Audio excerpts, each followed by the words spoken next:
નમસ્કાર મિત્રો, જોબ સરકારી યુટ્યુબ ચેનલમાં તમારું હાર્દિક સ્વાગત છે।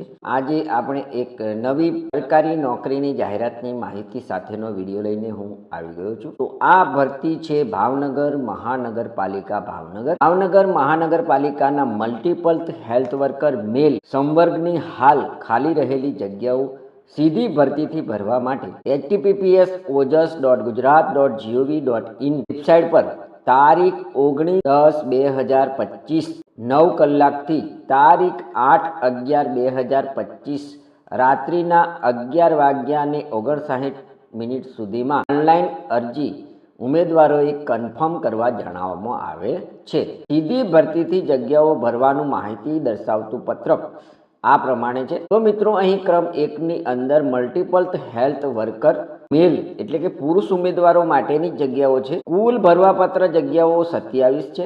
હવે મિત્રો, આપણે આપેલ જોઈએ શૈક્ષણિક લાયકાત શું છે। સરકાર માન્ય સંસ્થામાંથી મલ્ટીપલ હેલ્થ વર્કરનો અથવા સેનેટરી ઇન્સ્પેક્ટરનો ડિપ્લોમા કોર્સ કરેલો હોવો જોઈએ। કોમ્પ્યુટરનું જ્ઞાન ધરાવતા હોવા જોઈએ। ગુજરાતી અને હિન્દી અથવા તે બંનેનું પૂરતું જ્ઞાન ધરાવતા હોવા જોઈએ। પગાર ધોરણની મિત્રો અહીં વાત કરી છે તો પ્રથમ 5 વર્ષ માટે પ્રતિ માસ 26,000 નિયત થયેલ ફિક્સ પગાર મળવાપાત્ર થશે। ત્યારબાદ 5 વર્ષની સેવાઓ સંતોષકારક રીતે જણાયે 7મા પગાર પંચ મુજબ એ મેટ્રિક લેવલ 2 સ્કેલ 19,900 થી 63,200 નિયમિત નિમણૂક મળવાપાત્ર થશે। જગ્યા પર જ્યારે તમે અરજી કરો છો તો ઉંમરની વાત કરીએ આપણે તો અરજી સ્વીકારવાની છેલ્લી તારીખે 35 વર્ષથી વધુ વય ન હોવી જોઈએ। ભાવનગર મહાનગરપાલિકાના કર્મચારીઓની ઉંમરનો બાદ લાગુ પડશે નહીં, પરંતુ અધિકતમ વય મર્યાદા 58 વર્ષની જ રહેશે। મિત્રો, અહીં વય મર્યાદાનો એક ક્રાઇટેરિયા આપવામાં આવ્યો છે કે કોને કોને વય મર્યાદામાં છૂટછાટ મળવાપાત્ર થશે તે જોઈએ તો 18 વર્ષથી ઓછી ઉંમરનો અને 35 વર્ષથી વધુ ન હોય તેવા જ ઉમેદવારો અરજી કરી શકે છે। મૂળ ગુજરાતના હોય તેવા અનામત વર્ગના ઉમેદવારો, આર્થિક રીતે નબળા વર્ગ સહિત તમામ મહિલા વિકલાંગ ઉમેદવારોને ઉપલી વયમર્યાદામાં નિયમ અનુસાર નીચે મુજબની છૂટછાટ મળવાપાત્ર રહેશે। ક્રમ નંબર 5ના કોષ્ટકમાં દર્શાવેલ અનામતની જગ્યાની વિગતો અનુસાર જે જગ્યા ભરવાપાત્ર છે તે જ અનામત વર્ગના ઉમેદવારોને નિયમ અનુસારની છૂટછાટ મળવાપાત્ર રહેશે, જેની દરેક ઉમેદવારોએ નોંધ લેવાની રહેશે। હવે અહીં એક માહિતી આપવામાં આવી છે કે તમામ કેટેગરીના ઉમેદવારોને ઉપલી વયમર્યાદામાં મળવાપાત્ર છૂટછાટ સાથેની ઉંમર નિયત તારીખે કોઈપણ સંજોગોમાં 45 વર્ષથી વધુ હોવી જોઈએ નહીં। તમામ ઉમેદવારોના કિસ્સામાં વયમર્યાદા, શૈક્ષણિક લાયકાત, અનુભવ, નોન ક્રિમિનલ સર્ટિફિકેટ અરજી કરવાની છેલ્લી તારીખની સ્થિતિએ ધ્યાનમાં લેવામાં આવશે। અહીં એક નોંધ છે કે અનામત કક્ષાના ઉમેદવારોએ બિન અનામત જગ્યા માટે અરજી કરી શકશે, પરંતુ તેમને પસંદગી માટેના ધોરણો બિન અનામત કક્ષાના લાગુ પડશે। ઉંમર અરજી સ્વીકારવાની છેલ્લી તારીખના રોજની ગણવામાં આવશે। જગ્યાઓ કેટેગરી વાઇઝ ફાળવવામાં આવી છે તેની માહિતી આપવામાં આવી છે। કુલ જગ્યા 27 છે। બિન અનામત ઉમેદવારો માટે જગ્યાઓ 11 છે। મિત્રો, અહીં મહિલા ઉમેદવારોની જગ્યા નથી। આ જગ્યા ખાલી પુરુષ ઉમેદવારોને જ ભરતી કરવાની હોય એટલે અહીં મહિલાઓ માટે કોઈ જગ્યા નથી। આર્થિક રીતે પછાત વર્ગના ઉમેદવારો માટે કુલ 3 જગ્યા છે। અનુસૂચિત જાતિ માટે 2 જગ્યા છે। અનુસૂચિત જનજાતિ માટે 4 જગ્યા છે અને સામાજિક શૈક્ષણિક રીતે પછાત વર્ગના ઉમેદવારો માટે કુલ 7 જગ્યાઓ ઉપર ભરતી થવાની છે। આમ કુલ મળીને 27 જગ્યાઓ ઉપર મલ્ટીપલ હેલ્થ વર્કરની ભરતી થવાની છે। હવે મિત્રો, આગળ જોઈએ સરકારશ્રીની સ્થાયી વર્તમાન સૂચનાઓ મુજબ આ સંવર્ગની કુલ ખાલી જગ્યાઓ પૈકી અનુસૂચિત જાતિ, અનુસૂચિત જનજાતિ, સામાજિક શૈક્ષણિક રીતે પછાત અને આર્થિક રીતે પછાત વર્ગ અનામત રાખવામાં આવશે। તદ ઉપરાંત માજી સૈનિક માટે જે તે કેટેગરીમાં 10% જગ્યાઓ અને શારીરિક અશક્ત ધરાવતા ઉમેદવારો માટે 3% જગ્યાઓ અનામત રાખવામાં આવશે। ઉપરોક્ત કેટેગરીના ઉમેદવારોને સરકારશ્રીના નિયમ અનુસાર ઉંમરમાં છૂટછાટ મળવાપાત્ર થશે। અહીં કોમ્પ્યુટર બાબતે વાત લખી છે કે સરકારશ્રીના નિયમ મુજબ ઉમેદવાર કોમ્પ્યુટરનું CCC સર્ટિફિકેટ ધરાવતા હોવા જોઈએ અથવા ધોરણ 10 અથવા 12ની અંદર કોમ્પ્યુટર એક વિષય તરીકે તેઓ જો ભણેલા હોય તો પણ તેમને માન્ય ગણવામાં આવશે. ઉમેદવારનું નાગરિકત્વની વાત કરીએ તો ઉમેદવાર ભારતનો નાગરિક હોવો જોઈએ. અરજીપત્રક બાબતે અહીં પરીક્ષા ફીની વાત કરવામાં આવી છે. જો એક કરતાં વધુ જાહેરાત માટે અરજી કરવાની હોય તો દરેક જાહેરાત માટે અલગ અલગ અરજી કરવાની રહેશે. પ્રત્યેક અરજી સાથે બિન અનામત વર્ગના ઉમેદવારો માટે ₹500 તથા અનામત વર્ગના ઉમેદવારો માટે ₹250 ફી ભરવાની રહેશે. અરજી ફી વગરની અગ્રિમ નકલ વિચારણામાં લેવામાં આવશે નહીં. ડોક્યુમેન્ટ વેરિફિકેશન વખતે ઉમેદવારે ઓનલાઈન અરજીપત્રકમાં જણાવ્યા મુજબની શૈક્ષણિક લાયકાત, માન્ય યુનિવર્સિટી સંસ્થાની માર્કશીટ, અસલ પ્રમાણપત્રો તથા તેની સ્વપ્રમાણિત નકલ રજૂ કરવાની રહેશે.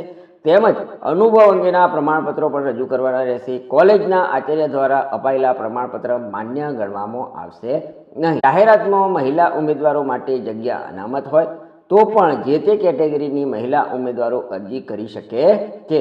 કોઈપણ સંજોગોમાં અરજી ફી પરત મળવા પાત્ર થશે નહીં. હવે મિત્રો, અહીં શૈક્ષણિક લાયકાત બાબતની એક સૂચના આપવામાં આવી છે કે ઉમેદવાર જાહેરાતમાં દર્શાવેલી શૈક્ષણિક લાયકાત અરજી સ્વીકારવાની છેલ્લી તારીખના રોજ ધરાવતા હોવા જોઈએ. એટલે કે જો તમે અભ્યાસ કરતા હોય તો આ જગ્યા પર અરજી કરી શકશો નહીં. ઉમેદવાર શૈક્ષણિક લાયકાત માન્ય યુનિવર્સિટી સંસ્થામાંથી હોવી જોઈએ. ડોક્યુમેન્ટ વેરિફિકેશન વખતે ઉમેદવારે ઓનલાઈન અરજીપત્રકમાં જણાવ્યા મુજબની શૈક્ષણિક લાયકાત, માન્ય યુનિવર્સિટી સંસ્થાની માર્કશીટની સ્વયં પ્રમાણિત નકલ રજૂ કરવાની રહેશે.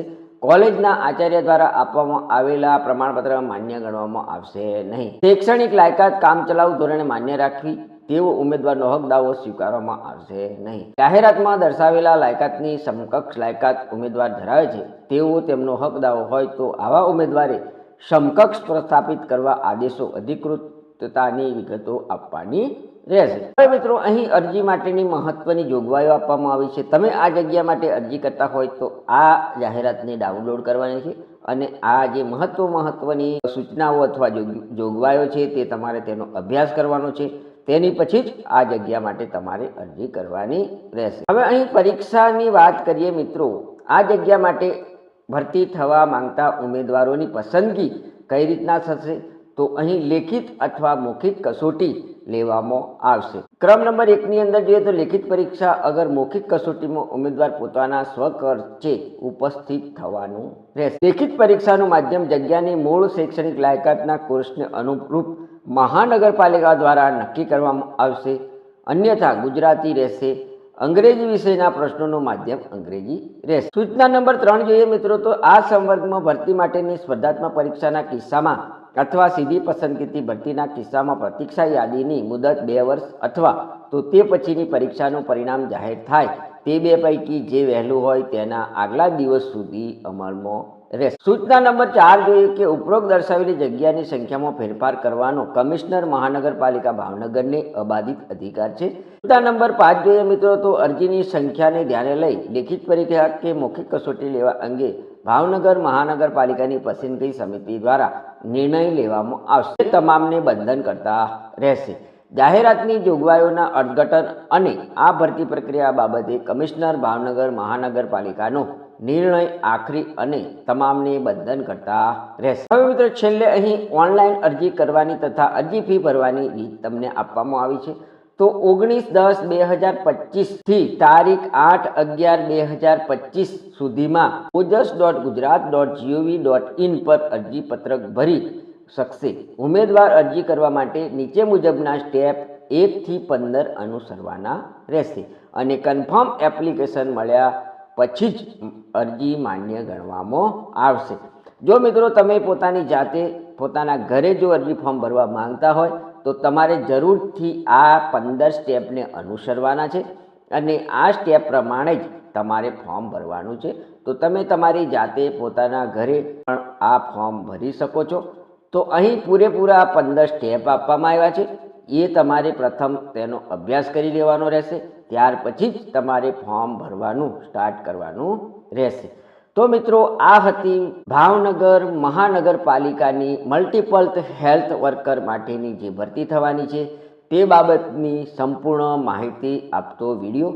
જો તમને આ મારો માહિતીસભર વિડીયો સારો લાગ્યો હોય તો અમારી યુટ્યુબ ચેનલ જોબ સરકારીને જરૂરથી સબસ્ક્રાઈબ કરો, વિડીયોને લાઈક કરો અને તમારા મિત્રોને પણ આ વિડીયો શેર કરો. ધન્યવાદ. આભાર.